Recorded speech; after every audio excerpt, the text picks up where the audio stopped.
جتنا ہمارا ظرف ہے اسی کے مطابق ہم آزما جائیں گے، لیکن چھوٹی آزمائش ہو یا بڑی آزمائش ہو، اس سے کامیابی سے گزرنا ہے تو پھر اللہ کی مدد کی ضرورت ہوگی، اور جب اللہ کی مدد چاہیے تو پھر ان اللہ مع الصابرین، اللہ تو صبر والوں کے ساتھ ہے، تو پھر ہمیں صبر ہی کرنا ہے، لیکن وہ صبر نہیں جس کو ہم صبر سمجھے بیٹھے ہیں۔ صبر وہ ہے جو ہمارے بڑوں نے کیا، جو ہمارے آقا نے کیا، جو ہمارے آقا کے اصحاب اور اصحابیات نے کیا، جو ہمارے اکابرین نے کیا، وہ صبر ہم نے سمجھنا ہے اور اس کو اپنی زندگیوں میں اپنانا ہے، اس لیے کہ ہم ایمان لائے ہیں تو پھر جو ایمان لاتے ہیں ان کی آزمائش ہوتی ہی ہے۔ سورہ عنکبوت میں ہے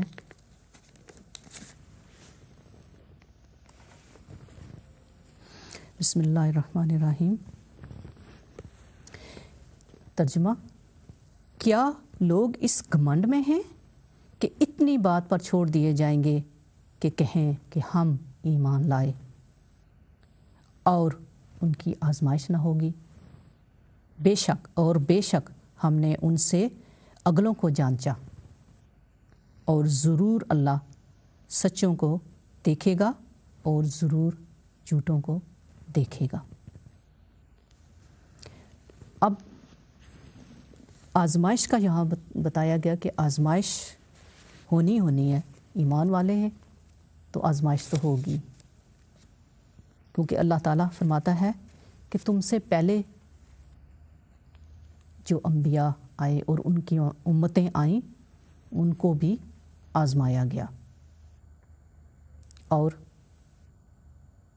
تمہیں بھی آزمایا جائے گا۔ جو ایمان والا ہے اس کی آزمائش ہونی ہی ہے، اس نے امتحان دینا ہے۔ تو امتحان، جب دوسرے امتحان ہوتے ہیں تو ہم امتحان سے بھاگتے نہیں ہیں، تیاری کرتے ہیں۔ تو ان امتحانوں سے بھی اگر ہم نے پاس ہونا ہے، تیاری کرنی ہے، تو پھر صبر سے کام لینا ہوگا۔ اب تھوڑی دیر کے لیے بریک کا وقت ہوا جاتا ہے، مجھے امید ہے کہ بریک کے بعد آپ ہمارے ساتھ ہی رہیں گی۔ اس وقت تک کے لیے اجازت دیں۔ السلام علیکم ورحمۃ اللہ وبرکاتہ۔